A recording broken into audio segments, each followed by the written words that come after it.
ਅਕਸਰ ਇੰਨਾ ਵੱਡਾ ਕਰਜ਼ਾ ਪੰਜਾਬ ਸਿਰ ਚੜ ਗਿਆ ਕਿ ਅੱਜ ਉਸ ਕਰਜ਼ੇ ਦੀਆਂ ਕਿਸ਼ਤਾਂ ਵੀ ਪੰਜਾਬ ਹੋਰ ਕਰਜ਼ਾ ਲੈ ਕੇ ਮੋੜ ਰਿਹਾ ਹੈ। ਤੇ ਜਦੋਂ ਪ੍ਰਧਾਨ ਮੰਤਰੀ ਦੇ ਕੋਲ ਜਾ ਕੇ ਭਗਵੰਤ ਮਾਨ ਨੇ ਇੱਕ ਵਿਸ਼ੇਸ਼ ਰਾਹਤ ਪੈਕੇਜ ਵੀ ਮੰਗਿਆ ਸੀ, ਫਿਰ ਵੀ ਮਜ਼ਾਕ ਉਡਾਇਆ ਗਿਆ। ਉਹ ਭਾਈ ਉਹਨਾਂ ਨੇ ਕਿੱਥੇ ਜਾਣਾ ਹੈ? ਉਹਨਾਂ ਨੇ ਸ਼ਹਿਬਾਜ਼ ਸ਼ਰੀਫ ਤੋਂ ਮੰਗਣੇ ਸੀ ਕਿ ਇਮਰਾਨ ਖਾਨ ਤੋਂ ਕਿ ਪੁਤਿਨ ਤੋਂ ਮੰਗਣੇ ਆ ਕਿ ਸ਼੍ਰੀਲੰਕਾ ਵਾਲਿਆਂ ਤੋਂ ਮੰਗਣੇ ਆ ਜਿਨ੍ਹਾਂ ਦੇ ਆਪਣੇ ਵਾਜੇ ਵੱਜੇ ਹੋਏ ਨੇ, ਤੇ ਅਮਰੀਕਾ ਤੋਂ ਮੰਗਣੇ ਨੇ ਜੋ ਬਾਈਡਨ ਤੋਂ। ਆਪਣੇ ਪ੍ਰਧਾਨ ਮੰਤਰੀ ਤੋਂ ਨਹੀਂ ਮੰਗਣੇ ਰਾਹਤ ਫੰਡ, ਤੇ ਹੋਰ ਕਿਹਦੇ ਤੋਂ ਮੰਗਣੇ ਆ?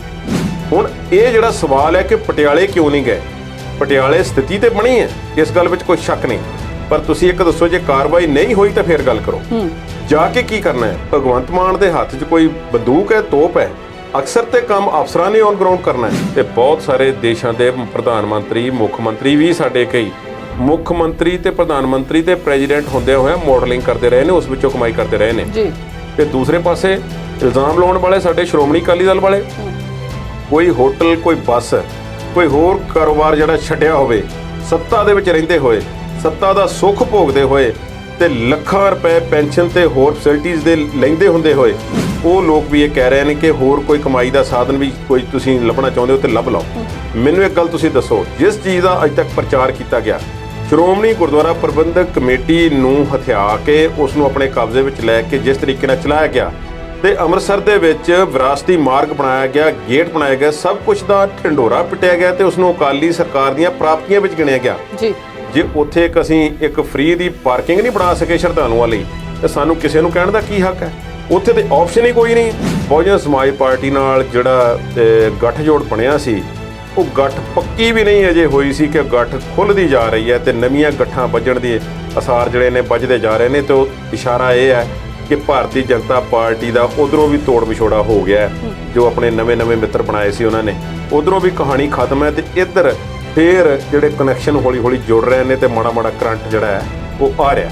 ਮੈਂ ਦਾਅਵੇ ਨਾਲ ਗੱਲ ਤੁਹਾਨੂੰ ਕਹਿ ਸਕਦਾ, ਅੱਜ ਵੀ ਕਿਤੇ ਤੁਸੀਂ ਐਟ ਰੈਂਡਮ ਮਾਝੇ ਚੋਂ, ਮਾਲਵੇ ਚੋਂ, ਦੁਆਬੇ ਚੋਂ ਜਾਂ ਮਿਕਸ ਤੁਸੀਂ 100 ਕਿਸਾਨ ਇਕੱਠੇ ਕਰ ਲਓ, ਮੀਡੀਅਮ ਕਿਸਾਨ, ਵੱਡੇ ਕਿਸਾਨ ਨਹੀਂ, ਮੀਡੀਅਮ ਨੂੰ ਇਕੱਠੇ ਕਰ ਲਓ ਤੇ ਉਹਨਾਂ ਨੂੰ ਬਿਠਾ ਕੇ ਪੁੱਛੋ, ਭਾਈ ਤੁਹਾਨੂੰ ਨਿਰਵਿਘਨ 8 ਘੰਟੇ ਸਪਲਾਈ ਚਾਹੀਦੀ ਹੈ ਕਿ ਜਾਂ ਮੁਫਤ ਬਿਜਲੀ, ਤੇ ਉਹ ਤੁਹਾਨੂੰ ਕਹਿਣਗੇ 8 ਘੰਟੇ ਨਿਰਵਿਘਨ ਸਪਲਾਈ ਚਾਹੀਦੀ ਹੈ।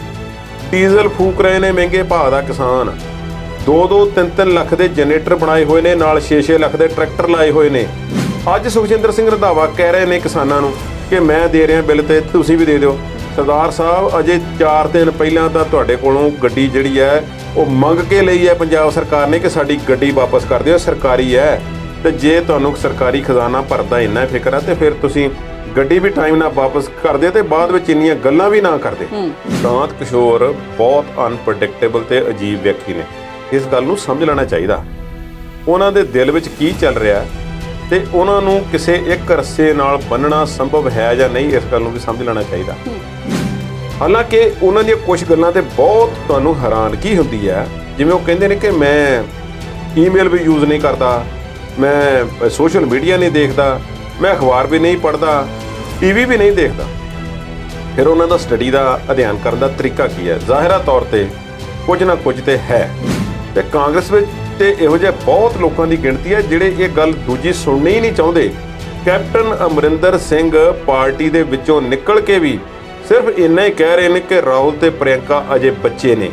ਇਹ ਗੱਲ ਉਹਨਾਂ ਦੇ ਮੂੰਹੋਂ ਵੀ ਨਹੀਂ ਨਿਕਲੀ ਕਿ ਪਾਰਟੀ ਦਾ ਬੇੜਾ ਗਰਕ ਕਰਨ ਦੇ ਵਿੱਚ ਇਹਨਾਂ ਦਾ ਜ਼ਿਆਦਾ ਵੱਡਾ ਹੱਥ ਹੈ। ਭਾਈ ਜੇ ਪਾਰਟੀ ਦਾ ਕੁਝ ਬਣਾਉਣਾ ਤੇ ਇਹਨਾਂ ਤੋਂ ਪਿੱਛੇ ਹਟ ਜਾਓ ਜੀ।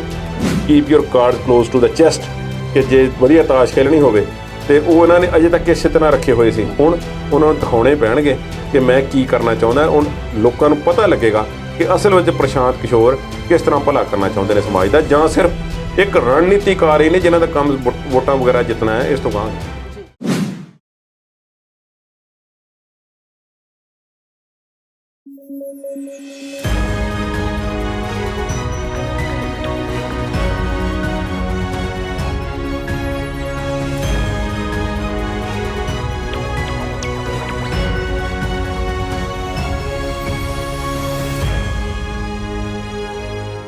ਸਤਿ ਸ਼੍ਰੀ ਅਕਾਲ। ਪੰਜਾਬੀ ਨੈਸ਼ਨਲ ਟੀਵੀ ਦੇਖਣ ਵਾਲੇ ਦਰਸ਼ਕਾਂ ਨੂੰ ਜੀ ਆਇਆਂ। ਪ੍ਰੋਗਰਾਮ ਹੈ ਜੀ ਵਿਚਾਰ ਚਰਚਾ। ਅੱਜ ਦੇ ਪ੍ਰੋਗਰਾਮ 'ਚ ਗੱਲ ਕਰਾਂਗੇ ਪੰਜਾਬ ਦੀ ਸਿਆਸਤ ਦੀ। ਰਾਜਾ ਵੜਿੰਗ ਨੇ ਕਿਹੜੀ ਗੱਲੋਂ ਆਮ ਆਦਮੀ ਪਾਰਟੀ ਦੀ ਸਰਕਾਰ ਨੂੰ ਘੇਰਾ ਪਾਇਆ ਹੈ ਤੇ ਸੁਖਜਿੰਦਰ ਰੰਧਾਵਾ ਜਿਹੜੇ ਨੇ ਬੜੇ ਮਿਹਰਬਾਨ ਅੰਦਾਜ਼ 'ਚ ਨਜ਼ਰ ਆ ਰਹੇ ਨੇ। ਕੀ ਪੇਸ਼ਕਸ਼ ਉਹ ਕਰ ਰਹੇ ਨੇ ਉਹ ਵੀ ਤੁਹਾਨੂੰ ਦੱਸਾਂਗੇ। ਤੇ ਪ੍ਰਸ਼ਾਂਤ ਕਿਸ਼ੋਰ ਦੀ ਗੱਲ ਵੀ ਕਰਾਂਗੇ। ਉਹ ਨਵੀਂ ਸਿਆਸੀ ਪਾਰੀ ਸ਼ੁਰੂ ਕਰਨ ਜਾ ਰਹੇ ਨੇ।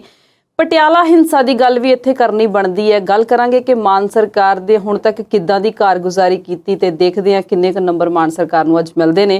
ਹੋਰ ਵੀ ਬਹੁਤ ਸਾਰੇ ਮੁੱਦੇ ਨੇ ਤੇ ਸਟੂਡੀਓ 'ਚ ਇਸ ਵੇਲੇ ਐਜ਼ ਐਨ ਐਕਸਪਰਟ ਮੇਰੇ ਨਾਲ ਮੌਜੂਦ ਨੇ ਕੁਲਦੀਪ ਸਿੰਘ ਹੀਰ ਜੀ। ਸਤਿ ਸ਼੍ਰੀ ਅਕਾਲ ਕੁਲਦੀਪ ਜੀ, ਸਵਾਗਤ ਕਰਦੇ ਹਾਂ ਜੀ। ਸਤਿ ਸ਼੍ਰੀ ਅਕਾਲ ਸੋਲੀ। ਗੱਲ ਕਰਦੇ ਹਾਂ ਪੰਜਾਬ ਕਾਂਗਰਸ ਦੀ। ਰਾਜਾ ਵੜਿੰਗ ਨੇ ਅੱਜ ਆਪਣੇ ਕਾਂਗਰਸੀਏ ਭਰਾ ਇਕੱਠੇ ਕੀਤੇ, ਮੈਰਾਥਨ ਮੰਥਨ ਵੀ ਕੀਤਾ, ਮੀਟਿੰਗ ਕੀਤੀ ਉਹਨਾਂ ਨੇ, ਪਰ ਨਾਲ ਦੀ ਨਾਲ ਉਹਨਾਂ ਨੇ ਆਮ ਆਦਮੀ ਪਾਰਟੀ ਤੇ ਕਰਜ਼ੇ ਨੂੰ ਲੈ ਕੇ ਸਵਾਲ ਚੁੱਕੇ ਨੇ। ਤੇ ਮੇਰਾ ਸਵਾਲ ਹੁਣ ਤੁਹਾਨੂੰ ਇਹ ਹੈ ਕਿ ਕਿੰਨੇ ਕੁ ਜਾਇਜ਼ ਨੇ ਉਹਨਾਂ ਦੇ ਸਵਾਲ? ਉਹ ਕਹਿੰਦੇ ਜੀ ਉਹਨਾਂ ਨੇ ਜਿਵੇਂ ਇੱਕ ਪਿਓ ਆਪਣੇ ਬੱਚੇ ਨੂੰ ਨਸੀਹਤ ਦਿੰਦਾ ਜਦੋਂ ਕੋਈ ਨੇ ਨਵਾਂ ਕਾਰੋਬਾਰ ਸ਼ੁਰੂ ਕਰਨਾ ਹੋਵੇ, ਤੇ ਉਹ ਕਹਿੰਦੇ ਸੋਚ ਸਮਝ ਕੇ ਖਰਚੇ ਕਰਨੇ ਚਾਹੀਦੇ ਨੇ। ਤੁਹਾਨੂੰ ਇਹ ਜਿਹੜਾ ਕਰਜ਼ਾ ਲੈਣਾ ਪੈ ਗਿਆ 7000 ਕਰੋੜ ਦਾ ਜਾਂ ਜਿੰਨੇ ਵੀ ਕਰੋੜ ਦਾ, ਸਰਕਾਰ ਨੇ ਅਜੇ ਤੱਕ ਆਪਣੇ ਪੱਤੇ ਤਾਂ ਨਹੀਂ ਖੋਲ੍ਹੇ ਜੀ, ਪਰ ਇਹ ਕਿਉਂ ਲਿਆ ਗਿਆ ਇਸ ਦੀ ਜਾਂਚ ਹੋਣੀ ਚਾਹੀਦੀ ਹੈ। ਹੁਣ ਪੰਜਾਬ ਸਿਰ ਕਰਜ਼ਾ ਜਿਹੜਾ ਹੈ ਉਹ ਤੇ ਪੰਜਾਬ ਦੇ ਬੱਚੇ ਨੂੰ ਵੀ ਪਤਾ ਹੈ ਕਿ ਕਰਜ਼ਾ ਕਿੰਨਾ ਹੈ। ਉਹ ਤੇ ਲੱਖਾਂ ਕਰੋੜਾਂ ਦੇ ਵਿੱਚ ਹੈ, ਲੱਖਾਂ ਹਜ਼ਾਰਾਂ ਕਰੋੜਾਂ ਦੇ ਵਿੱਚ ਹੈ। ਤੇ ਜੇ ਇਹ 7000 ਕਰੋੜ ਹੋਰ ਚੁੱਕਿਆ ਗਿਆ ਤੇ ਜੇ ਇਹਦੀ ਜਾਂਚ ਹੋਣੀ ਚਾਹੀਦੀ ਹੈ ਤੇ ਫਿਰ ਪਿਛਲੇ ਕਰਜ਼ੇ ਦੇ ਜਿਹੜਾ ਚੁੱਕਿਆ ਗਿਆ ਉਹਦੀ ਜਾਂਚ ਵੀ ਹੋਣੀ ਚਾਹੀਦੀ ਕਿ ਉਹ ਅਜੇ ਤੱਕ ਕਿਹੜੇ ਲੇਖੇ ਲਾਇਆ ਗਿਆ। ਅਕਸਰ ਇੰਨਾ ਵੱਡਾ ਕਰਜ਼ਾ ਪੰਜਾਬ ਸਿਰ ਚੜ੍ਹ ਗਿਆ ਕਿ ਅੱਜ ਉਸ ਕਰਜ਼ੇ ਦੀਆਂ ਕਿਸ਼ਤਾਂ ਵੀ ਪੰਜਾਬ ਹੋਰ ਕਰਜ਼ਾ ਲੈ ਕੇ ਮੋੜ ਰਿਹਾ ਜੀ। ਜਦ ਤੁਸੀਂ ਕੋਈ ਸਿਸਟਮ ਛੱਡਿਆ ਹੀ ਨਹੀਂ। ਜਿਹੜੀਆਂ ਰਵਾਇਤੀ ਪਾਰਟੀਆਂ ਸੀ, ਦੋ ਹੀ ਪਾਰਟੀਆਂ ਨੇ ਰਾਜ ਕੀਤਾ ਪੰਜਾਬ ਵਿੱਚ, ਜਾਂ ਅਕਾਲੀਆਂ ਨੇ ਕੀਤਾ ਜਾਂ ਕਾਂਗਰਸ ਨੇ ਕੀਤਾ ਆਜ਼ਾਦੀ ਤੋਂ ਬਾਅਦ। ਜਵਾਬਦੇਹ ਤੇ ਇਹ ਲੋਕ ਨੇ ਸਾਰੇ। ਜੇ ਕਿਸੇ ਦੀ ਜੇਬ ਦੇ ਵਿੱਚ ਕੁਝ ਹੋਵੇ ਤੇ ਉਹ ਕਰਜ਼ਾ ਕਿਉਂ ਲਏਗਾ? ਕੀ ਵਿਆਜ ਫਰੀ ਹੈ ਜਾਂ ਕਿਤੋਂ ਕੋਈ ਹਮਾਇਤ ਮਿਲਣੀ ਹੈ ਜਾਂ ਮਦਦ ਮਿਲਣੀ ਹੈ ਜਾਂ ਕੋਈ ਅੰਤਰਰਾਸ਼ਟਰੀ ਫੰਡ ਆਉਣਾ? ਆਪਣੀ ਸਰਕਾਰ ਕੋਲੋਂ ਲਿਆ ਨਾ। ਤੇ ਜੇ 3 ਲੱਖ ਕਰੋੜ ਦਾ ਕਰਜ਼ਾ ਹੈ ਤੇ ਵਿੱਚ 7000 ਕਰੋੜ ਜਿਹੜਾ ਹੋਰ ਜੁੜ ਗਿਆ ਤੇ ਕੋਈ ਵੱਡੀ ਗੱਲ ਨਹੀਂ। ਰਾਜਾ ਵੜਿੰਗ ਸਿਰਫ ਦੂਰੋਂ ਹੀ ਅੰਬਰਗੋਜ਼ੀਆਂ ਚਲਾ ਰਹੇ ਨੇ ਔਰ ਉਹਨਾਂ ਨੇ ਸਰਕਾਰ ਤੇ ਜਿਹੜੇ ਨਿਸ਼ਾਨੇ ਸਾਧੇ ਨੇ, ਜਿਹੜੀਆਂ ਚੋਟਾਂ ਕੀਤੀਆਂ ਨੇ, ਉਹ ਇਸ ਤਰ੍ਹਾਂ ਲੱਗਦਾ ਹੈ ਕਿ ਜਿਵੇਂ ਉਹ ਆਪਣੀ ਇੱਕ ਫਰਸਟ੍ਰੇਸ਼ਨ ਜ਼ਾਹਰ ਕਰ ਰਹੇ ਹੋਣ। ਰਾਜਾ ਵੜਿੰਗ ਦੀਆਂ ਇਹਨਾਂ ਗੱਲਾਂ ਦੇ ਵਿੱਚ ਬਹੁਤਾ ਫਰਕ ਨਹੀਂ ਹੈ। ਹੁਣ ਇਸ ਮੁੱਦੇ ਤੇ ਬੋਲ ਕੌਣ ਸਕਦਾ ਹੈ? ਜਾਂ ਤਾਂ ਪੰਜਾਬ ਸਰਕਾਰ ਜਵਾਬ ਉਹਨਾਂ ਨੂੰ ਦੇਵੇ, ਪਰ ਪੰਜਾਬ ਸਰਕਾਰ ਦੀ ਵੀ ਇਹ ਗੱਲ ਅਜੇ ਤੱਕ ਅਸੀਂ ਕਹਿ ਸਕਦੇ ਹਾਂ ਕਿ ਉਹਨਾਂ ਨੇ ਥੋੜ੍ਹਾ ਜਿਹਾ ਅੜੀਅਲ ਰਵੱਈਆ ਅਖਤਿਆਰ ਕੀਤਾ ਹੋਇਆ ਹੈ ਕਿ ਇਹੋ ਜਿਹੀਆਂ ਗੱਲਾਂ ਦਾ ਜਵਾਬ ਦੇਣਾ ਵੀ ਉਹ ਗਵਾਰਾ ਨਹੀਂ ਕਰਦੇ ਜੀ।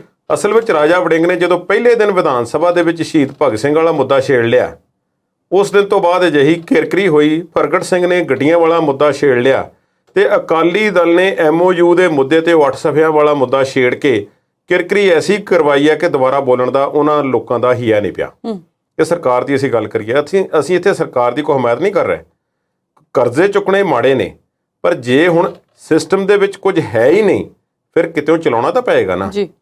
ਤੁਸੀਂ ਰਾਹਤ ਫੰਡ ਜਿਹੜੇ ਨੇ ਉਹ ਮੰਗਦੇ ਹੋ ਕਿ ਫਲਾਣੇ ਨੂੰ ਇੰਨੇ ਦੇ ਦਿਓ, ਫਲਾਣੇ ਨੂੰ ਇੰਨੇ ਦੇ ਦਿਓ। ਅਸਲ ਵਿੱਚ ਰਾਜਾ ਵੜਿੰਗ ਸਰਕਾਰ ਕੋਲੋਂ ਇੱਕ ਹੋਣਾ ਚਾਹੁੰਦੇ ਨੇ ਕਿ ਤੁਸੀਂ ਜਿਹੜੇ ਫ੍ਰੀ ਬਿਜਲੀ, ਫ੍ਰੀ ਹੋਰ ਚੀਜ਼ਾਂ ਦੇ ਵਾਅਦੇ ਕੀਤੇ ਹੋਏ ਨੇ, ਉਹਨਾਂ ਦੇ ਬਾਰੇ ਜਿਹੜੇ ਤੁਸੀਂ ਖਰਚੇ ਕਹਿੰਦੇ ਸੀ ਕਿ ਫਲਾਨੀ ਜਗ੍ਹਾ ਤੋਂ ਪੈਸੇ ਆ ਜਾਣਗੇ, ਫਲਾਨੀ ਤੋਂ ਆ ਜਾਣਗੇ, ਤੇ ਉਹ ਤੁਸੀਂ ਹੁਣ ਪੂਰੇ ਕਰੋ, ਕਿੱਥੋਂ ਕਰਦੇ ਹੋ? ਤੇ ਜਦੋਂ ਪ੍ਰਧਾਨ ਮੰਤਰੀ ਦੇ ਕੋਲ ਜਾ ਕੇ ਭਗਵੰਤ ਮਾਨ ਨੇ ਇੱਕ ਵਿਸ਼ੇਸ਼ ਰਾਹਤ ਪੈਕੇਜ ਵੀ ਮੰਗਿਆ ਸੀ, ਫਿਰ ਵੀ ਮਜ਼ਾਕ ਉਡਾਇਆ ਗਿਆ। ਉਹ ਭਾਈ ਉਹਨਾਂ ਨੇ ਕਿੱਥੇ ਜਾਣਾ ਹੈ? ਉਹਨਾਂ ਨੇ ਸ਼ਹਿਬਾਜ਼ ਸ਼ਰੀਫ ਤੋਂ ਮੰਗਣੇ ਸੀ ਕਿ ਇਮਰਾਨ ਖਾਨ ਤੋਂ ਕਿ ਪੁਤਿਨ ਤੋਂ ਮੰਗਣੇ ਆ ਕਿ ਸ਼੍ਰੀਲੰਕਾ ਵਾਲਿਆਂ ਤੋਂ ਮੰਗਣੇ ਆ ਜਿਨ੍ਹਾਂ ਦੇ ਆਪਣੇ ਵਾਜੇ ਵੱਜੇ ਹੋਏ ਨੇ, ਤੇ ਅਮਰੀਕਾ ਤੋਂ ਮੰਗਣੇ ਨੇ, ਜੋ ਬਾਈਡਨ ਤੋਂ। ਆਪਣੇ ਪ੍ਰਧਾਨ ਮੰਤਰੀ ਤੋਂ ਨਹੀਂ ਮੰਗਣੇ ਰਾਹਤ ਫੰਡ, ਤੇ ਹੋਰ ਕਿਹਦੇ ਤੋਂ ਮੰਗਣੇ ਆ?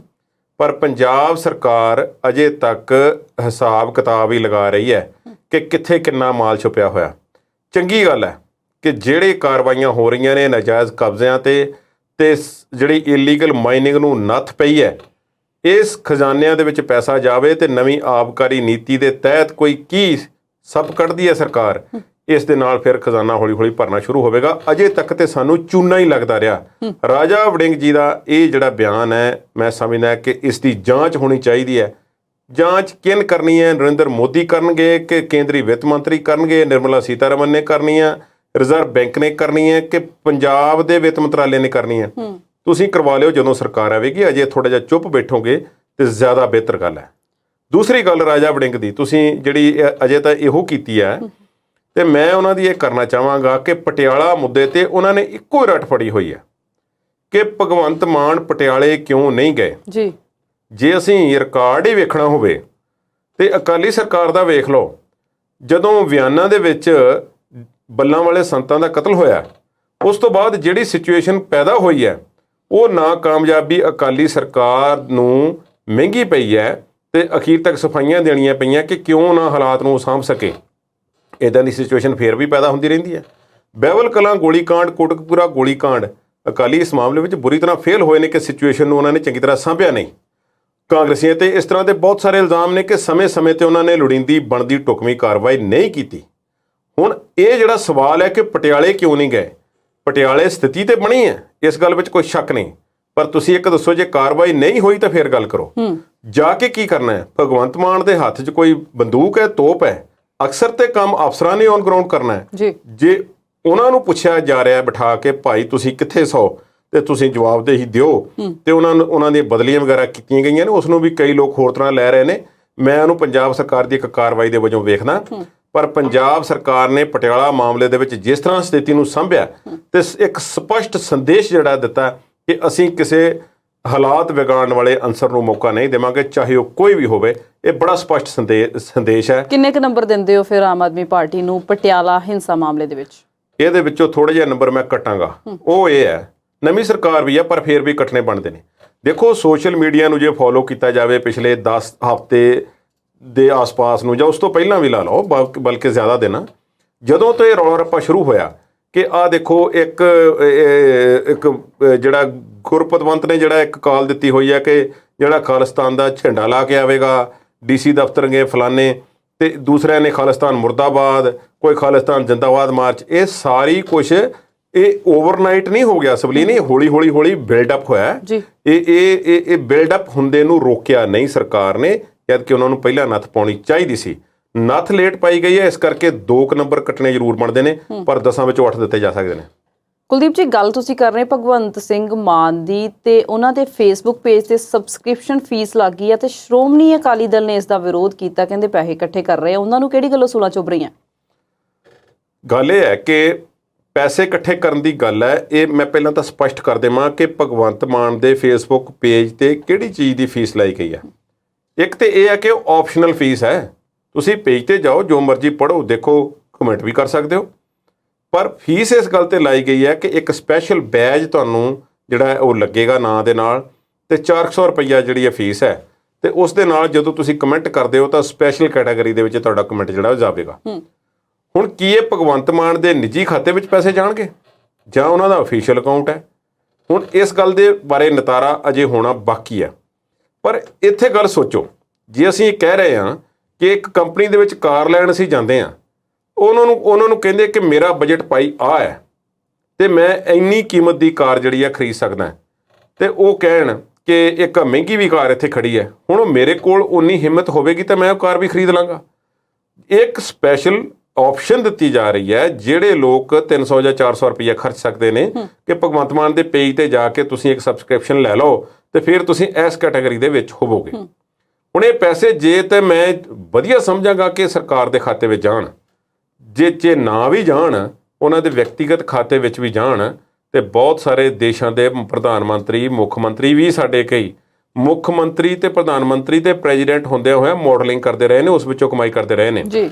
ਤੇ ਦੂਸਰੇ ਪਾਸੇ ਇਲਜ਼ਾਮ ਲਾਉਣ ਵਾਲੇ ਸਾਡੇ ਸ਼੍ਰੋਮਣੀ ਅਕਾਲੀ ਦਲ ਵਾਲੇ, ਕੋਈ ਹੋਟਲ, ਕੋਈ ਬੱਸ, ਕੋਈ ਹੋਰ ਕਾਰੋਬਾਰ ਜਿਹੜਾ ਛੱਡਿਆ ਹੋਵੇ, ਸੱਤਾ ਦੇ ਵਿੱਚ ਰਹਿੰਦੇ ਹੋਏ, ਸੱਤਾ ਦਾ ਸੁੱਖ ਭੋਗਦੇ ਹੋਏ, ਤੇ ਲੱਖਾਂ ਰੁਪਏ ਪੈਨਸ਼ਨ ਤੇ ਹੋਰ ਫੈਸਿਲਿਟੀਜ਼ ਦੇ ਲੈਂਦੇ ਹੁੰਦੇ ਹੋਏ ਤੁਸੀਂ ਗੱਡੀਆਂ ਵੀ ਸਰਕਾਰੀ ਵਰਤਦੇ ਰਹੇ। ਸੁਖਬੀਰ ਬਾਦਲ ਦੇ ਐਫੀਡੇਵਿਟ ਦੇ ਵਿੱਚ ਕੋਈ ਗੱਡੀ ਵੀ ਨਹੀਂ ਹੈ ਜਦੋਂ ਇਲੈਕਸ਼ਨ ਦੇ ਵਿੱਚ ਦਾਖਲ ਕੀਤਾ ਗਿਆ। ਉਹ ਦੇਖੋ, ਉਹ ਲੋਕ ਵੀ ਇਹ ਕਹਿ ਰਹੇ ਨੇ ਕਿ ਹੋਰ ਕੋਈ ਕਮਾਈ ਦਾ ਸਾਧਨ ਵੀ ਕੋਈ ਤੁਸੀਂ ਲੱਭਣਾ ਚਾਹੁੰਦੇ ਹੋ ਤੇ ਲੱਭ ਲਓ।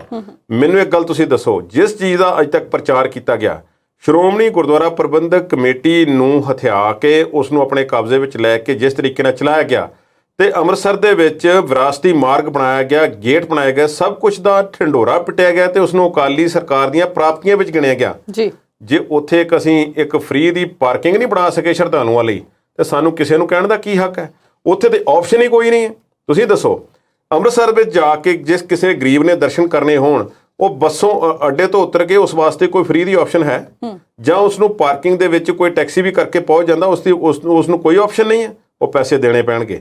ਇਹ ਸਭ ਕੁਝ ਜਿਹੜਾ ਹੈ ਆਪਣੀ ਪੀੜ੍ਹੀ ਥੱਲੇ ਸੋਟਾ ਪਹਿਲਾਂ ਫੇਰ ਲੈਣਾ ਚਾਹੀਦਾ ਕਿ ਉਹ ਜੇ ਭਗਵੰਤ ਮਾਨ ਨੇ ਆਪਣੇ ਫੇਸਬੁੱਕ ਪੇਜ ਤੇ ਫੀਸ ਲਾ ਦਿੱਤੀ ਹੈ ਤੇ ਕੋਈ ਇਹੋ ਜਿਹੀ ਗੱਲ ਨਹੀਂ, ਜੇ ਕੋਈ ਨਹੀਂ ਵੀ ਸਬਸਕ੍ਰਿਪਸ਼ਨ ਲਵੇਗਾ ਤਾਂ ਕੋਈ ਨੁਕਸਾਨ ਨਹੀਂ ਕਿਸੇ ਦਾ ਹੋਣ ਵਾਲਾ, ਜਾਂ ਉਸ ਨੂੰ ਕੋਈ ਇਦਾਂ ਦਾ ਪ੍ਰਿਵਿਲੇਜ ਨਹੀਂ ਮਿਲਣਾ ਜਿਹਨੇ ਫੇਸਬੁੱਕ ਪੇਜ ਤੇ ਸਬਸਕ੍ਰਿਪਸ਼ਨ ਲਈ ਹੈ ਕਿ ਜਿਹੜਾ ਫਾਇਦਾ ਦੂਸਰਿਆਂ ਨੂੰ ਨੁਕਸਾਨ ਹੋ ਜਾਣਾ ਤੇ ਉਹਨੂੰ ਫਾਇਦਾ ਹੋ ਜਾਣਾ। ਸੋ ਇਸ ਗੱਲ ਨੂੰ ਸੋਚ ਸਮਝ ਕੇ ਕਰਨਾ ਚਾਹੀਦਾ। ਤੇ ਜਿਹੜੇ ਵਿਅਕਤੀ ਅੱਜ ਤੱਕ ਪੰਜਾਬ ਦੀਆਂ ਉਹਨਾਂ ਸੜਕਾਂ ਦਾ ਢਿੰਡੋਰਾ ਪਿੱਟਦੇ ਰਹਿ ਕੇ ਅਸੀਂ ਬਣਵਾਈਆਂ ਨੇ, ਆਹ ਪੁਲ ਅਸੀਂ ਬਣਵਾਏ ਨੇ, ਆਹ 4 ਲੇਨ ਅਸੀਂ ਕੀਤੀ ਹੈ, ਤੇ ਉਹਨਾਂ ਤੋਂ ਲੰਘਣ ਲੱਗਿਆ ਜਦੋਂ ਥੱਬਾ ਤੁਹਾਡੀ ਗੱਡੀ ਦੇ ਵਿੱਚ ਤੁਹਾਨੂੰ ਰੱਖਣਾ ਪੈਂਦਾ ਨੋਟਾਂ ਦਾ, ਤੇ ਪਰਚੀਆਂ ਜਮ੍ਹਾਂ ਹੋ ਜਾਂਦੀਆਂ ਨੇ ਸ਼ਾਮ ਤੱਕ ਟੋਲ ਦੀਆਂ ਪਰਚੀਆਂ ਕਟਾਉਂਦੇ ਹੋਏ, ਤੇ ਫਿਰ ਤੁਹਾਨੂੰ ਸੋਚਣਾ ਬਣਦਾ ਹੈ ਕਿ ਇਹ ਪੈਸੇ ਕਿਸ ਦੇ ਸਨ ਤੇ ਬੱਲੇ ਬੱਲੇ ਕਿਸ ਦੀ ਹੋਈ ਹੈ ਤੇ ਕਿਸ ਨੇ ਇਹ ਕੰਮ ਕੀਤਾ। ਇਹ ਮੈਂ ਸਮਝਦਾ ਕਿ ਸਰਕਾਰ ਨੇ ਜਾਂ ਭਗਵੰਤ ਮਾਨ ਨੇ ਜੇ ਫੇਸਬੁੱਕ ਪੇਜ ਤੇ ਫੀਸ ਲਾ ਦਿੱਤੀ ਹੈ ਆਪਣੇ ਤੇ ਕੋਈ, ਉਹ ਆਪਸ਼ਨਲ ਹੈ, ਭਾਈ ਲੈਣੀ ਹੈ ਪੇਜ ਤੇ ਫੀਸ ਦੇਣੀ ਹੈ ਦੇ ਦਿਓ, ਨਹੀਂ ਦੇਣੀ ਤੇ ਨਾ ਦਿਓ। ਜੀ ਬਿਲਕੁਲ, ਪੰਜਾਬ ਦੇ ਸੋ ਕਾਲਡ ਸਿਆਸੀ ਸੱਭਿਆਚਾਰ ਦੀ ਗੱਲਬਾਤ ਇਸੇ ਤਰ੍ਹਾਂ ਕਰਦੇ ਰਹਾਂਗੇ, ਪਰ ਇੱਕ ਛੋਟੇ ਜਿਹੇ ਬ੍ਰੇਕ ਤੋਂ ਬਾਅਦ।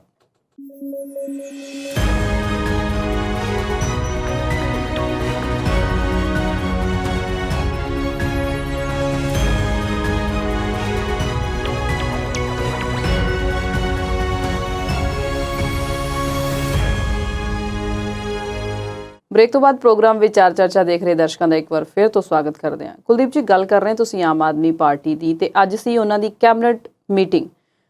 ਬੀਬੀਆਂ ਨੂੰ ਥੋੜੀ ਜਿਹੀ ਉਮੀਦ ਸੀ ਕਿ ਖੋਰੇ 1000 ਰੁਪਏ ਜਿਹੜਾ ਮਹੀਨੇ ਦਾ ਮਿਲਣਾ ਉਹਦੇ ਬਾਰੇ ਕੋਈ ਫੈਸਲਾ ਆ ਜਾਏ, ਪਰ ਉਹਦਾ ਫੈਸਲਾ ਨਹੀਂ ਆਇਆ। ਹੋਰ 5 ਫੈਸਲੇ ਮਾਨ ਸਰਕਾਰ ਨੇ ਲਏ ਆ, ਦਰਸ਼ਕਾਂ ਨਾਲ ਸਾਂਝੇ ਕਰ ਲਈਓ ਕਿਹੜੇ-ਕਿਹੜੇ ਨੇ।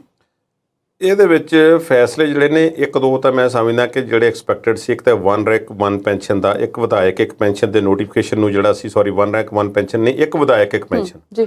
1 ਰੈਂਕ 1 ਪੈਨਸ਼ਨ ਜਿਹੜਾ ਹੈ ਉਹ ਮੁੱਦਾ ਕੇਂਦਰ ਸਰਕਾਰ ਦੇ ਅਧੀਨ ਹੈ, ਉਹ ਫੌਜੀਆਂ ਦਾ ਮਸਲਾ ਹੈ। ਇਹ ਜੋ ਇੱਕ ਐਲਾਨ ਕੀਤਾ ਸੀ ਸਰਕਾਰ ਨੇ ਕਿ ਅਸੀਂ ਜਿੰਨੀ ਵਾਰੀ ਮਰਜ਼ੀ ਕੋਈ ਵਿਧਾਇਕ ਜਿਹੜਾ ਰਿਹਾ ਹੋਵੇ ਪੰਜਾਬ ਵਿਧਾਨ ਸਭਾ ਦੇ ਵਿੱਚ, ਉਸ ਨੂੰ 1 ਵਾਰੀ ਦੀ ਪੈਨਸ਼ਨ ਜਿਹੜੀ ਹੈ ਮਿਲੇਗੀ, ਤੇ ਕਈ 5-5 6-6 ਵਾਰੀ ਵਾਲੇ ਵਿਧਾਇਕ ਵੀ ਹਨ, ਉਹਨਾਂ ਨੂੰ ਪੈਨਸ਼ਨ ਇੱਕੋ ਹੀ ਮਿਲਣੀ ਹੈ। ਪ੍ਰਕਾਸ਼ ਸਿੰਘ ਬਾਦਲ ਪਹਿਲੇ ਐਲਾਨ ਕਰ ਚੁੱਕੇ ਨੇ ਕਿ ਮੈਂ ਕੋਈ ਪੈਨਸ਼ਨ ਨਹੀਂ ਜੇ ਲੈਣੀ। ਹੁਣ ਅੱਗੇ ਕੁਝ ਜਿਹੜੇ ਨੇ ਅਸਾਮੀਆਂ ਨੇ ਵੱਖ-ਵੱਖ ਵਿਭਾਗਾਂ ਦੇ ਵਿੱਚ, ਉਹਨਾਂ ਨੂੰ ਮਨਜ਼ੂਰੀ ਮਿਲੀ ਆ। ਉਹ ਵਿਭਾਗਾਂ ਦੇ ਵਿੱਚ ਮਨਜ਼ੂਰੀ ਤਕਰੀਬਨ 26,500 ਅਸਾਮੀਆਂ ਜਿਹੜੀਆਂ ਨੇ ਪੁਰ ਕੀਤੀਆਂ ਜਾਣਗੀਆਂ, ਪਰ ਇਹ ਵੇਗ ਜਿਹਾ ਐਲਾਨ ਹੈ। ਪਹਿਲਾ ਜਿਹੜਾ ਮੈਂ ਤੁਹਾਨੂੰ ਦੱਸਿਆ ਉਹ ਐਲਾਨ ਨਹੀਂ, ਉਹ ਨੋਟੀਫਿਕੇਸ਼ਨ ਜਾਰੀ ਹੋਇਆ, ਉਸ ਨੂੰ ਪੱਕਿਆ ਕੀਤਾ ਗਿਆ ਜੀ। ਹੁਣ ਉਹ ਜਿਹੜਾ ਦੂਸਰਾ 26,500 ਨੌਕਰੀਆਂ ਵਾਲਾ ਉਹ ਐਲਾਨ ਹੈ, ਉਸ ਵਿੱਚ ਡਿਟੇਲ ਅਜੇ ਤੱਕ ਨਹੀਂ ਆਈ ਕਿ ਕਿਹੜੇ ਮਹਿਕਮੇ 'ਚ ਕਲਾਸ 1 2 3 4 ਕਿਹੜੇ ਗ੍ਰੇਡ ਦੀਆਂ ਕਿਸ ਤਰ੍ਹਾਂ ਦੀਆਂ ਅਸਾਮੀਆਂ ਜਿਹੜੀਆਂ ਨੇ ਉਹ ਪੂਰੀਆਂ ਹੋਣਗੀਆਂ। ਇੱਕ ਚੰਗਾ ਫੈਸਲਾ ਜਿਹੜਾ ਉਹ ਇਹ ਹੈ ਕਿ ਮੁਕਤਸਰ ਜ਼ਿਲ੍ਹੇ ਦੇ ਵਿੱਚ, ਮੁਕਤਸਰ ਸਾਹਿਬ ਦੇ ਵਿੱਚ ਨਰਮਾ ਪੱਟੀ ਦੇ ਵਿੱਚ ਤਕਰੀਬਨ 41 ਕਰੋੜ ਦੀ ਜਿਹੜੀ ਮਨਜ਼ੂਰੀ ਆ ਰਾਹਤ ਫੰਡ ਵਜੋਂ ਦਿੱਤੀ ਗਈ ਹੈ, ਤੇ ਉਹ ਮੁਆਵਜ਼ਾ ਜਿਹੜਾ ਹੈ ਗੁਲਾਬੀ ਸੁੰਡੀ ਦਾ ਜਾਂ ਕੋਈ ਹੋਰ ਜਿਹੜਾ ਉੱਥੇ ਨੁਕਸਾਨ ਹੋਇਆ ਉਸ ਨਾਲ ਹੋਵੇਗਾ ਜੀ।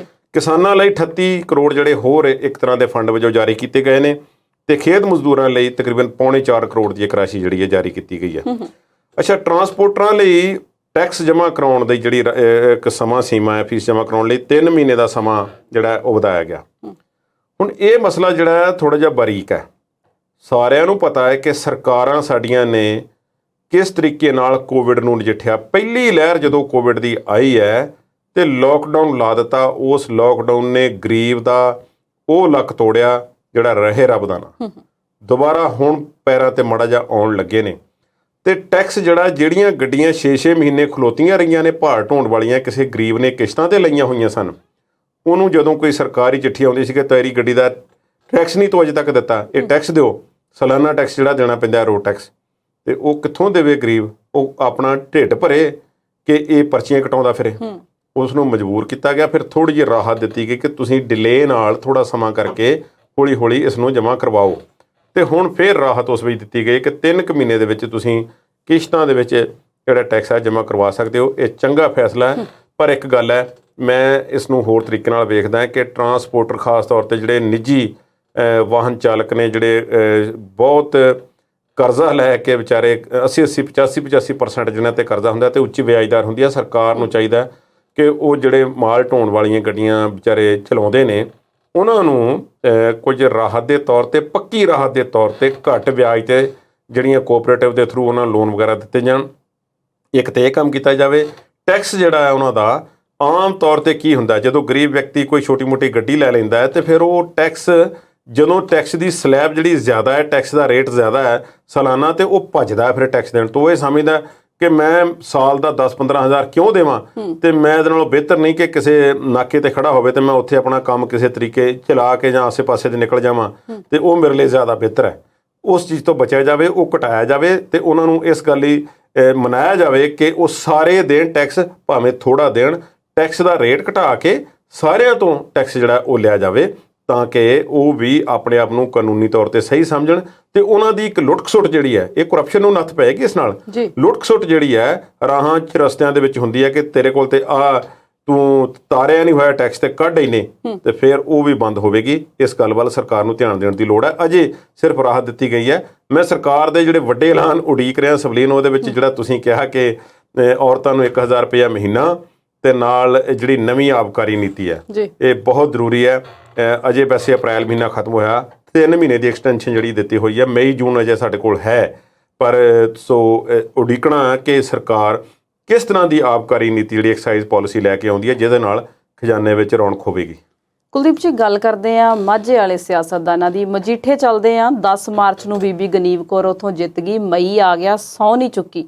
ਫਿਰ ਨਵੀਂ ਸਰਕਾਰ ਨੇ ਮਜੀਠੀਏ ਦੇ ਘਰ ਦਾ ਕੁੰਡਾ ਖੜਕਾਇਆ, ਭਾਈ ਤੂੰ ਹਾਰ ਗਿਆ, ਬਾਹਰ ਨਿਕਲ, ਘਰ ਖਾਲੀ ਕਰ। ਤੇ ਮਜੀਠੀਆ ਕਹਿੰਦਾ ਮੇਰਾ ਘਰ ਮੇਰੀ ਵਹੁਟੀ ਨੂੰ ਦੇ ਦਿਓ। ਤੇ ਅੱਜ ਵਹੁਟੀ ਨੇ ਜਾ ਕੇ ਸਹੁੰ ਚੁੱਕ ਲਈ ਹੈ, ਕਿੰਝ ਵੇਖਦੇ ਹੋ? ਸਹੁੰ ਚੁੱਕਣੀ ਪੈ ਗਈ ਹੈ, ਪਰ ਅਕਾਲੀ ਦਲ ਦੀ ਹਾਲਤ ਜਿਹੜੀ ਹੈ ਉਹ ਪਤਲੀ ਹੈ। ਬੇਸਿਕਲੀ ਪੰਜਾਬ ਵਿਧਾਨ ਸਭਾ ਦੇ ਵਿੱਚ ਜੇ ਦੇਖਿਆ ਜਾਵੇ ਤੇ 3 ਵਿਧਾਇਕ ਨੇ ਉਹਨਾਂ ਦੇ। ਬਹੁਜਨ ਸਮਾਜ ਪਾਰਟੀ ਨਾਲ ਜਿਹੜਾ ਗੱਠਜੋੜ ਬਣਿਆ ਸੀ, ਉਹ ਗੱਠ ਪੱਕੀ ਵੀ ਨਹੀਂ ਅਜੇ ਹੋਈ ਸੀ ਕਿ ਗੱਠ ਖੁੱਲ੍ਹਦੀ ਜਾ ਰਹੀ ਹੈ, ਤੇ ਨਵੀਆਂ ਗੱਠਾਂ ਵੱਜਣ ਦੇ ਅਸਾਰ ਜਿਹੜੇ ਨੇ ਵੱਜਦੇ ਜਾ ਰਹੇ ਨੇ। ਤੇ ਉਹ ਇਸ਼ਾਰਾ ਇਹ ਹੈ ਕਿ ਭਾਰਤੀ ਜਨਤਾ ਪਾਰਟੀ ਦਾ ਉਧਰੋਂ ਵੀ ਤੋੜ ਵਿਛੋੜਾ ਹੋ ਗਿਆ, ਜੋ ਆਪਣੇ ਨਵੇਂ ਮਿੱਤਰ ਬਣਾਏ ਸੀ ਉਹਨਾਂ ਨੇ, ਉਧਰੋਂ ਵੀ ਕਹਾਣੀ ਖਤਮ ਹੈ, ਤੇ ਇੱਧਰ ਫਿਰ ਜਿਹੜੇ ਕਨੈਕਸ਼ਨ ਹੌਲੀ ਹੌਲੀ ਜੁੜ ਰਹੇ ਨੇ, ਤੇ ਮਾੜਾ ਕਰੰਟ ਜਿਹੜਾ ਹੈ ਉਹ ਆ ਰਿਹਾ। ਹੁਣ ਵਿਧਾਨ ਸਭਾ ਦੇ ਵਿੱਚ ਇੱਕ ਤੇ ਪਹਿਲਾਂ ਤੋਂ ਹਾਜ਼ਰੀ ਘੱਟ ਹੈ। ਜ਼ਾਹਿਰਾ ਤੌਰ ਤੇ ਜਿਹੜੀ ਇੰਨੀ ਵੱਡੀ ਪਾਰਟੀ ਹੋਵੇ, ਖੇਤਰੀ ਪਾਰਟੀ ਹੈ ਭਾਵੇਂ ਅਕਾਲੀ ਦਲ, ਪਰ ਬਹੁਤ ਜ਼ਿਆਦਾ ਵੱਡਾ ਝਟਕਾ ਸੀ ਉਹਨਾਂ ਵਾਸਤੇ ਕਿ ਇਸ ਤਰ੍ਹਾਂ ਵਿਧਾਨ ਸਭਾ ਦੇ ਵਿੱਚ 3 ਸੀਟਾਂ ਤੇ ਸੁੰਗੜ ਜਾਣਾ ਔਰ ਕਰਾਰੀ ਹਾਰ ਮਿਲ ਜਾਣੀ। ਹੁਣ ਉਹ ਵੀ ਜਿਹੜੇ ਵੱਡੇ ਲੀਡਰ ਸੀ ਉਹਨਾਂ ਦੇ ਸਾਰੇ ਹਾਰ ਗਏ। ਮਨਪ੍ਰੀਤ ਅਯਾਲੀ ਤੇ ਜਿਹੜੇ ਸੀ ਉਹ ਜਿੱਤ ਕੇ ਆਏ ਨੇ। ਇਸ ਤਰ੍ਹਾਂ ਹਰ ਖੇਤਰ ਵਿੱਚੋਂ 3 ਚੋਂ ਮਾਝਾ ਮਾਲਵਾ ਦੁਆਬਾ ਚੋਂ 3 ਸੀਟਾਂ ਮਿਲ ਗਈਆਂ, ਤੇ ਮਜੀਠਾ ਦੀ ਰਿਪਰੈਜ਼ੈਂਟੇਸ਼ਨ ਜਿਹੜੀ ਹੈ ਉਹ ਬੀਬੀ ਗਨੀਵ ਕੌਰ ਦੇ ਕੋਲ ਸੀ, ਤੇ ਉਹ ਅਜੇ ਤੱਕ ਉਹਨਾਂ ਨੇ ਪੈਰ ਨਹੀਂ ਸੀ ਪਾਇਆ ਵਿਧਾਨ ਸਭਾ ਵਿੱਚ। ਉਹਨਾਂ ਨੇ ਹਲਫ ਲੈ ਲਿਆ, ਤੇ ਰਾਘਵ ਚੱਢਾ ਨੇ ਵੀ ਹੁਣੇ ਹੀ ਹਲਫ ਲਿਆ, ਉਹ ਵੀ ਬਿਜ਼ੀ ਸਨ ਕਿਸੇ ਪਾਸੇ ਹੋਰ। ਖੈਰ ਇਹ ਕੋਠੀ ਜਿਹੜੀ ਮੈਨੂੰ ਲੱਗਦਾ ਹੈ ਕਿ ਬਿਕਰਮਜੀਤ ਮਜੀਠੀਆ ਵਾਲੀ ਅਜੇ ਰਹਿ ਜਾਵੇਗੀ, ਜਿਹੜਾ ਸਰਕਾਰੀ ਮਕਾਨ ਹੈ ਕੋਲ। ਪਰ ਗਨੀਵ ਮਜੀਠੀਆ ਵਿਧਾਨ ਸਭਾ 'ਚ ਕੀ ਕਰਦੇ ਨੇ ਇਸ ਬਾਰੇ ਮੈਂ ਅਜੇ ਕੁਝ ਨਹੀਂ ਕਹਿ ਸਕਦਾ। ਮੈਨੂੰ ਬਹੁਤੀ ਆਸ ਨਹੀਂ ਹੈ, ਕਿਉਂਕਿ ਜਿਸ ਤਰ੍ਹਾਂ ਇਲੈਕਸ਼ਨ ਤੋਂ ਪਹਿਲਾਂ ਜਿਹੜਾ ਉਹਨਾਂ ਨੂੰ ਮੀਡੀਆ ਨਾਲ ਗੱਲਬਾਤ ਕਰਦੇ ਹੋਏ ਦੇਖਿਆ, ਉਹ ਜ਼ਿਆਦਾ ਰਿਜ਼ਰਵ ਰਹਿ ਕੇ ਗੱਲ ਕਰਨ ਵਾਲੇ ਨੇ ਗਨੀਵ ਕੌਰ ਮਜੀਠੀਆ। ਦੇਖਦੇ ਹਾਂ ਕਿ ਕੀ ਉਹ ਮਾਝੇ ਦੇ ਜਰਨੈਲ ਦੀ ਪਤਨੀ ਜਿਹੜੀ ਹੈ ਉਹ ਬਿਕਰਮ ਸਿੰਘ ਮਜੀਠੀਆ ਦੀ ਗੈਰ ਹਾਜ਼ਰੀ ਦੇ ਵਿੱਚ ਕਿਸ ਤਰ੍ਹਾਂ ਦਾ ਬਿਹੇਵ, ਕੀ ਉਹ ਆਵਾਜ਼ ਬਣੇਗੀ ਵਿਧਾਨ ਸਭਾ ਵਿੱਚ ਅਕਾਲੀ ਦਲ ਦੀ, ਇਹਦੇ ਬਾਰੇ ਅਜੇ ਕੁਝ ਨਹੀਂ ਕਹਿ ਸਕਦੇ, ਪਰ ਮੈਨੂੰ ਜਾਪਦਾ ਨਹੀਂ। ਅਕਾਲੀਆਂ ਤੋਂ ਬਾਅਦ ਗੱਲ ਕਰਦੇ ਹਾਂ 77 ਤੋਂ 18 ਤੱਕ ਸਿਮਟੀ ਪੰਜਾਬ ਕਾਂਗਰਸ ਦੀ। ਸੁਖਜਿੰਦਰ ਸਿੰਘ ਰੰਧਾਵਾ ਬੜੇ ਮਿਹਰਬਾਨ ਅੰਦਾਜ਼ 'ਚ ਨਜ਼ਰ ਆ ਰਹੇ ਨੇ। ਉਹ ਕਹਿੰਦੇ ਮੈਂ ਆਪਣੀ ਬੰਬੀ ਦੀ ਜਿਹੜੀ ਮੋਟਰ ਆ ਉਹਦਾ ਬਿੱਲ ਭਰਦਾ ਸਬਸਿਡੀ ਦੇ ਬਾਵਜੂਦ, ਤੇ ਹੋਰਾਂ ਨੂੰ ਵੀ ਭਰਨਾ ਚਾਹੀਦਾ, ਤੇ ਖਜ਼ਾਨੇ ਤੋਂ ਬੋਝ ਘਟਾਉਣਾ ਚਾਹੀਦਾ। ਕੁਲਦੀਪ ਜੀ, ਐਡੀ ਛੇਤੀ ਖਜ਼ਾਨੇ ਦੀ ਫਿਕਰ ਇਹਨਾਂ ਨੂੰ ਸਤਾਉਣ ਲੱਗ ਗਈ? ਮੈਂ ਕਹਿੰਦਾ ਸਵਲੀਨ, ਜੇ ਸਰਕਾਰੀ ਤੌਰ ਤੇ ਜੇ ਇਹ ਆਪਸ਼ਨਲ ਹੈ ਕਿ ਪਹਿਲਾਂ ਕਿਹਾ ਗਿਆ ਸੀ ਕਿ ਭਾਈ ਜ਼ਮੀਰ ਦੀ ਆਵਾਜ਼ ਦੇ ਆਧਾਰ ਤੇ ਆਪਣੀਆਂ ਮੋਟਰਾਂ ਜਿਹੜੀਆਂ ਉਹਨਾਂ ਦੇ ਬਿੱਲ ਤੁਸੀਂ ਦੇ ਦਿਓ। ਮੈਂ ਅੱਜ ਵੀ ਕਹਿੰਦਾ ਕਿ ਪੰਜਾਬ ਵਿੱਚ ਬਹੁਤ ਸਾਰੇ ਕਿਸਾਨ ਹੋਣਗੇ ਜਿਹੜੇ ਮੋਟਰਾਂ ਦੇ ਬਿੱਲ ਦੇਣ ਦੇ ਸਮਰੱਥ ਨੇ। ਚਲੋ ਜਿੰਨਾ ਜ਼ਿਆਦਾ ਰੇਟ ਹੈ ਯੂਨਿਟ ਦਾ ਉਨੇ ਨਹੀਂ, ਪਰ ਕਿਸੇ ਹੱਦ ਤੱਕ ਤਾਂ ਹੋਣਗੇ। ਮੈਂ ਦਾਅਵੇ ਨਾਲ ਗੱਲ ਤੁਹਾਨੂੰ ਕਹਿ ਸਕਦਾ, ਅੱਜ ਵੀ ਕਿਤੇ ਤੁਸੀਂ ਐਟ ਰੈਂਡਮ ਮਾਝੇ ਚੋਂ, ਮਾਲਵੇ ਚੋਂ, ਦੁਆਬੇ ਚੋਂ ਜਾਂ ਮਿਕਸ ਤੁਸੀਂ 100 ਕਿਸਾਨ ਇਕੱਠੇ ਕਰ ਲਓ, ਮੀਡੀਅਮ ਕਿਸਾਨ, ਵੱਡੇ ਕਿਸਾਨ ਨਹੀਂ, ਮੀਡੀਅਮ ਨੂੰ ਇਕੱਠੇ ਕਰ ਲਓ, ਤੇ ਉਹਨਾਂ ਨੂੰ ਬਿਠਾ ਕੇ ਪੁੱਛੋ ਭਾਈ ਤੁਹਾਨੂੰ ਨਿਰਵਿਘਨ 8 ਘੰਟੇ ਸਪਲਾਈ ਚਾਹੀਦੀ ਹੈ ਕਿ ਜਾਂ ਮੁਫਤ ਬਿਜਲੀ, ਤੇ ਉਹ ਤੁਹਾਨੂੰ ਕਹਿਣਗੇ 8 ਘੰਟੇ ਨਿਰਵਿਘਨ ਸਪਲਾਈ ਚਾਹੀਦੀ ਹੈ। ਡੀਜ਼ਲ ਫੂਕ ਰਹੇ ਨੇ ਮਹਿੰਗੇ ਭਾਅ ਦਾ ਕਿਸਾਨ, 2-2, 3-3 ਲੱਖ ਦੇ ਜਨਰੇਟਰ ਬਣਾਏ ਹੋਏ ਨੇ, ਨਾਲ 6-6 ਲੱਖ ਦੇ ਟਰੈਕਟਰ ਲਾਏ ਹੋਏ ਨੇ। ਉਹ ਗਰਮੀ ਦੇ ਵਿੱਚ ਡੀਜ਼ਲ ਵੀ ਫੂਕ ਰਿਹਾ ਹੈ, ਮਸ਼ੀਨਰੀ ਵੀ ਖਰਾਬ ਕਰ ਰਿਹਾ, ਉਹਦੀ ਡੈਪਰੀਸੀਏਸ਼ਨ ਵੀ ਚੱਲ ਰਿਹਾ, ਸਭ ਕੁਝ ਹੋ ਰਿਹਾ, ਪਰ ਸਰਕਾਰ ਜਿਹੜੀ ਆ ਅੱਜ ਤੱਕ ਨਾਲਾਇਕੀ ਦੇ ਨਾਲ ਇਸ ਮਾਮਲੇ ਨਾਲ ਨਜਿੱਠਦੀ ਰਹੀ ਹੈ। ਮੁਫਤ ਦਾ ਰੌਲਾ ਪਾ ਕੇ ਕਿ ਜਿਵੇਂ ਕਿਸਾਨ ਮੁਫਤਖੋਰੇ ਹੋਣ, ਇਸ ਤਰ੍ਹਾਂ ਦਾ ਸਟੈਂਪ ਉਹਨਾਂ ਤੇ ਲਾ ਦਿੱਤੀ ਗਈ। ਕਿਸਾਨਾਂ ਨੂੰ ਸਮਰੱਥ ਬਣਾਓ ਭਾਈ, ਉਹ ਤੁਹਾਡੇ ਬਿੱਲ ਵੀ ਦੇਣ ਤੇ ਤੁਹਾਨੂੰ ਕੋਈ ਉਪਜ ਵੀ ਪੈਦਾ ਕਰਕੇ ਦੇਣ, ਤੇ ਉਹ ਵੀ ਕਹਿਣ ਵੀ ਅਸੀਂ ਬਿੱਲ ਦਿੰਦੇ ਹਾਂ ਆਪਣੀ ਮਰਜ਼ੀ ਨਾਲ ਇੰਨੇ। ਜੇ ਮੈਂ ਇੱਕ ਗੱਲ ਕਰਦਾ, ਸੁਖਜਿੰਦਰ ਰੰਧਾਵਾ ਨੇ ਅੱਜ ਗੱਲ ਇਹ ਡਿਸਕਲੋਜ਼ ਕੀਤੀ ਹੈ ਕਿ ਮੈਂ ਬਿੱਲ ਦਿੰਦਾ ਆਪਣੀਆਂ ਮੋਟਰਾਂ ਦੇ, ਪਰ ਇਹ ਗੱਲ ਮੈਨੂੰ ਤੁਸੀਂ ਦੱਸੋ ਕਿ ਕੈਪਟਨ ਅਮਰਿੰਦਰ ਸਿੰਘ ਦੀ ਸਰਕਾਰ ਜਾਂ ਚੰਨੀ ਸਰਕਾਰ ਜਾਂ ਉਸ ਤੋਂ ਪਹਿਲਾਂ ਅਕਾਲੀ ਦਲ ਦੀ ਸਰਕਾਰ ਉਹ ਐਲਾਨ ਨਹੀਂ ਸੀ ਕਰ ਸਕਦੇ ਕਿ ਸਾਡੇ ਜਿੰਨੇ ਮੰਤਰੀ ਨੇ, ਜਿੰਨੇ ਐਮਐਲਏ ਨੇ ਭਾਈ, ਇਹਨਾਂ ਨੂੰ ਚੰਗੀ ਤਨਖਾਹ ਵੀ ਮਿਲਦੀ ਹੈ, ਫੈਸਿਲਿਟੀਜ਼ ਹੈ, ਤੇਲ ਹੈ, ਗੱਡੀਆਂ ਹੈ, ਕੋਠੀਆਂ, ਸਭ ਕੁਝ ਮਿਲਿਆ ਹੋਇਆ ਸਰਕਾਰ ਵੱਲੋਂ। ਅਸੀਂ ਆਪਣੀ ਪਾਰਟੀ ਲਈ ਵਿਪ ਜਾਰੀ ਕਰਦੇ ਹਾਂ ਕਿ ਸਾਡੀ ਪਾਰਟੀ ਦੇ ਸਾਰੇ ਮੈਂਬਰ ਜਿਹੜੇ ਨੇ ਉਹ ਜਿੰਨੀਆਂ ਜਿਸ ਦੀਆਂ ਮੋਟਰਾਂ ਹਨ ਉਹ ਸਾਰੇ ਜਿਹੜੇ ਬਿੱਲ ਦੇਣਗੇ। ਤੇ ਜੇ ਇਹ ਐਗਜ਼ਾਮਪਲ ਦੇ ਤੌਰ ਤੇ ਇੱਕ ਸਾਰਿਆਂ ਵਾਸਤੇ ਇੱਕ ਹੁਕਮ ਜਾਰੀ ਕਰਦੇ ਤੇ ਉਹ ਜ਼ਿਆਦਾ ਵਧੀਆ ਨਹੀਂ ਸੀ। ਅੱਜ ਸੁਖਜਿੰਦਰ ਸਿੰਘ ਰੰਧਾਵਾ ਕਹਿ ਰਹੇ ਨੇ ਕਿਸਾਨਾਂ ਨੂੰ ਕਿ ਮੈਂ ਦੇ ਰਿਹਾ ਬਿੱਲ ਤੇ ਤੁਸੀਂ ਵੀ ਦੇ ਦਿਓ। ਸਰਦਾਰ ਸਾਹਿਬ, ਅਜੇ 4 ਦਿਨ ਪਹਿਲਾਂ ਤਾਂ ਤੁਹਾਡੇ ਕੋਲੋਂ ਗੱਡੀ ਜਿਹੜੀ ਹੈ ਉਹ ਮੰਗ ਕੇ ਲਈ ਹੈ ਪੰਜਾਬ ਸਰਕਾਰ ਨੇ ਕਿ ਸਾਡੀ ਗੱਡੀ ਵਾਪਸ ਕਰ ਦਿਓ, ਸਰਕਾਰੀ ਹੈ। ਤੇ ਜੇ ਤੁਹਾਨੂੰ ਸਰਕਾਰੀ ਖਜ਼ਾਨਾ ਭਰਨ ਦਾ ਇੰਨਾ ਫਿਕਰ ਹੈ ਤੇ ਫਿਰ ਤੁਸੀਂ ਗੱਡੀ ਵੀ ਟਾਈਮ ਨਾਲ ਵਾਪਸ ਕਰ ਦਿਓ ਤੇ ਬਾਅਦ ਵਿੱਚ ਇੰਨੀਆਂ ਗੱਲਾਂ ਵੀ ਨਾ ਕਰਦੇ। ਇਹ ਮੈਂ ਸਮਝਦਾ ਕਿ ਸਿਰਫ ਉਹਨਾਂ ਨੇ ਇੱਕ ਜਿਵੇਂ ਕੋਈ ਵਿਅਕਤੀ ਜਿਵੇਂ ਕਿਸੇ ਇਹੋ ਜਿਹੇ ਪ੍ਰੋਗਰਾਮ 'ਚ ਗਿਆ ਹੋਵੇ ਜਿੱਥੇ ਫੰਡ ਰੇਜ਼ਿੰਗ ਚੱਲ ਰਹੀ ਹੋਵੇ ਜਾਂ ਕੋਈ ਕਾਮਨ ਕਾਜ਼ ਲਈ ਕੋਈ ਗੱਲਬਾਤ ਹੋਵੇ ਤੇ ਉਹ ਆਪਣਾ ਵੀ ਕਹਿ ਦੇ ਮੈਂ ਵੀ ਆਹ ਕਰਦਾ ਹੁੰਦਾ ਭਾਈ, ਇੰਨਾ ਕੁ ਮੈਂ ਕਰਦਾ ਹੁੰਦਾ। ਤੇ ਇਸ ਤਰ੍ਹਾਂ ਦੀ ਉਹਨਾਂ ਦੀ ਗੱਲ ਹੈ, ਬਹੁਤਾ ਸੀਰੀਅਸ ਨਹੀਂ। ਜੇ ਸਰਦਾਰ ਸਾਹਿਬ ਇਸ ਮਾਮਲੇ ਤੇ ਸੀਰੀਅਸ ਹੁੰਦੇ, ਪੰਜਾਬ ਦੇ ਵਿੱਚ ਬੜੇ ਉੱਚੇ ਅਹੁਦੇ ਤੇ ਹੋ ਰਹੇ ਨੇ, ਤੇ ਸਾਰਿਆਂ ਨੂੰ ਹੁਕਮ ਜਾਰੀ ਅੱਜ ਤੱਕ ਹੋ ਜਾਣਾ ਚਾਹੀਦਾ ਸੀ ਕਿ ਜਿੰਨੇ ਵਿਧਾਇਕ ਨੇ ਭਾਈ ਸਾਰੇ ਜਣੇ ਬਿੱਲ ਦਿਓ, ਫਿਰ ਬਿਜਲੀ ਬੋਰਡ ਦਾ ਭਲਾ ਹੋਵੇਗਾ। ਜੀ ਬਿਲਕੁਲ। ਤੇ ਜੇ ਮੈਂ ਇੱਕ ਹੋਰ ਗੱਲ ਇਹਦੇ ਵਿੱਚ ਨਵਜੋਤ ਸਿੰਘ ਸਿੱਧੂ ਦੀ ਗੱਲ ਕਰਦੇ ਹਾਂ ਅਸੀਂ, ਉਹ ਕਹਿ ਰਹੇ ਸੀ ਕਿ ਆਮ ਆਦਮੀ ਪਾਰਟੀ ਨਾ ਰਾਤ ਨੂੰ ਬਿਜਲੀ ਨਾ ਦਿਨੇ, ਉਹ ਨਾਅਰਾ ਜਿਹਾ ਬਣਾ ਕੇ 2-4 ਦਿਨ ਉਹ ਘੁੰਮਦੇ ਰਹੇ, ਫਿਰ ਚੁੱਪ ਨੇ, ਫਿਰ ਹੁਣ ਜਾ ਖੁੱਲੇਗੀ ਹਫ਼ਤੇ ਕੁ ਬਾਅਦ ਉਹਨਾਂ ਦੀ। ਤੇ ਤੁਸੀਂ ਮੈਨੂੰ ਦੱਸੋ ਜਿਸ ਦਿਨ ਜਦੋਂ ਇਹਨਾਂ ਪ੍ਰਧਾਨ ਬਣੇ ਨੇ ਤੇ ਇਹਨਾਂ ਨੇ ਬਿਜਲੀ ਰੌਲਾ ਪਾਇਆ ਤੇ ਫਿਰ ਉਹ ਦਿਨ ਰੌਲਾ ਪਿਆ ਕਿ ਸਰਦਾਰ ਸਾਹਿਬ ਤੁਹਾਡੀ ਅੰਮ੍ਰਿਤਸਰ ਵਾਲੀ ਕੋਠੀ ਦਾ ਚੰਗਾ ਤਕੜਾ ਬਕਾਇਆ ਹੈ। ਬਿਲਕੁਲ 10 ਲੱਖ ਜੀ। ਜਦੋਂ ਰੌਲਾ ਪਿਆ ਤਾਂ ਫੇਰ ਜਾ ਕੇ ਬਿੱਲ ਜਮ੍ਹਾਂ ਕਰਾਇਆ ਸੀ, ਉਹਨੂੰ ਡਿਸਪਿਊਟ 'ਚ ਪਾਇਆ ਹੋਇਆ ਤੇ ਲੋਕਾਂ ਨੂੰ ਤੁਸੀਂ ਬਿਜਲੀ ਦੇ ਤੇ ਬਿੱਲ ਦਾ ਤੇ ਹੋਰ ਚੀਜ਼ਾਂ ਦਾ ਰੌਲਾ ਪਾ ਰਹੇ ਹੋ। ਇਹ ਸਭ ਕੁਝ ਨੂੰ ਜਿਹੜਾ ਹੈ ਇੱਕ ਓਪਨ ਮਾਈਂਡ ਨਾਲ ਥੋੜ੍ਹਾ ਜਿਹਾ ਵੇਖਿਆ ਜਾਵੇ, ਡਿਸਕਸ਼ਨ ਹੋਵੇ, ਮਾਹਿਰਾਂ ਦੀ ਰਾਏ ਵੀ ਲਈ ਜਾਵੇ, ਕਿਸਾਨਾਂ ਦੇ ਵਿੱਚ ਬੈਠ ਕੇ ਕਿਸਾਨਾਂ ਨੂੰ ਪੁੱਛੋ ਤਾਂ ਸਹੀ ਵੀ ਤੁਹਾਨੂੰ ਮੁਫਤ ਚਾਹੀਦੀ ਹੈ ਬਿਜਲੀ ਕਿ ਚੰਗੀ ਚਾਹੀਦੀ ਹੈ। ਬਿਲਕੁਲ ਸਹੀ ਗੱਲ ਹੈ। ਬਿਜਲੀ ਦਾ ਰੌਲਾ ਪਾ ਰਹੇ ਆ, ਬਿਜਲੀ ਵਾਲਾ ਮਹਿਕਮਾ ਛੱਡ ਕੇ, ਇਹ ਬੜੇ ਵੱਡੇ ਸਵਾਲ ਨੇ। ਤੇ ਅੱਜ ਦਾ ਪ੍ਰੋਗਰਾਮ ਹਾਲੇ ਜਾਰੀ ਰਹੇਗਾ ਇੱਕ ਛੋਟੇ ਜਿਹੇ ਬ੍ਰੇਕ ਤੋਂ ਬਾਅਦ।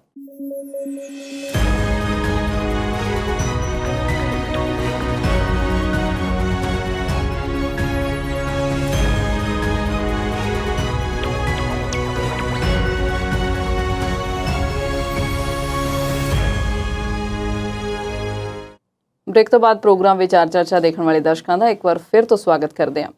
ਕੁਲਦੀਪ ਜੀ, ਗੱਲ ਕਰਦੇ ਹਾਂ ਹੁਣ ਨੀਤੀ ਘਾੜੇ ਪ੍ਰਸ਼ਾਂਤ ਕਿਸ਼ੋਰ ਦੀ। ਕਈ ਦਿਨਾਂ ਤੋਂ ਕਿਆਸਰਾਈਆਂ ਲੱਗ ਰਹੀਆਂ ਸੀ ਕਿ ਖੌਰੇ ਕਾਂਗਰਸ 'ਚ ਚੱਲ ਜਾਣ। ਕਈ ਕਹਿੰਦੇ ਸੀ ਇਹਨਾਂ ਨੇ ਕਾਂਗਰਸ 'ਚ ਨਹੀਂ ਜਾਣਾ, ਇਹ ਨੀਤੀ ਘਾੜੇ ਰਹਿਣਗੇ। ਪਰ ਅੱਜ ਬੜੀ ਵੱਡੀ ਖਬਰ ਆਈ ਆ, ਸੁਣਿਆ ਕਿ ਉਹ ਇੱਕ ਨਵੀਂ ਪਾਰੀ ਦੀ ਸ਼ੁਰੂਆਤ ਕਰਨ ਜਾ ਰਹੇ ਨੇ, ਨਵੀਂ ਪਾਰਟੀ ਬਣਾ ਰਹੇ ਨੇ। ਉਹਨਾਂ ਨੇ ਕਿਹਾ ਕਿ ਨਵੀਂ ਪਾਰਟੀ ਬਣਾਵਾਂਗੇ, ਜਨ ਸੁਰਾਜ ਲਿਆਵਾਂਗੇ।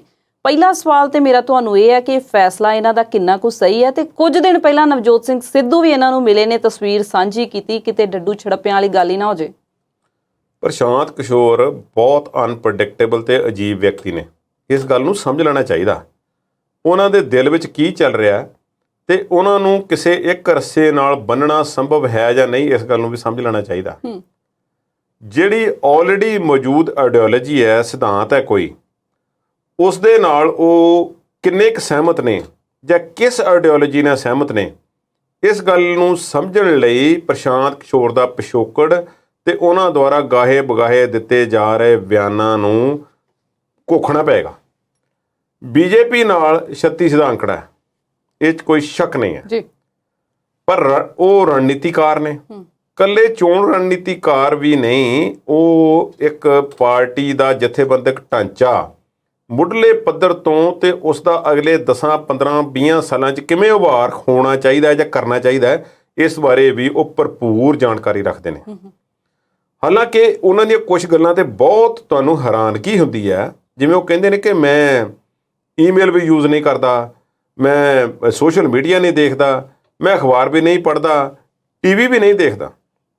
ਫਿਰ ਉਹਨਾਂ ਦਾ ਸਟੱਡੀ ਦਾ ਅਧਿਐਨ ਕਰਨ ਦਾ ਤਰੀਕਾ ਕੀ ਹੈ। ਜ਼ਾਹਿਰਾ ਤੌਰ ਤੇ ਕੁਝ ਨਾ ਕੁਝ ਤੇ ਹੈ।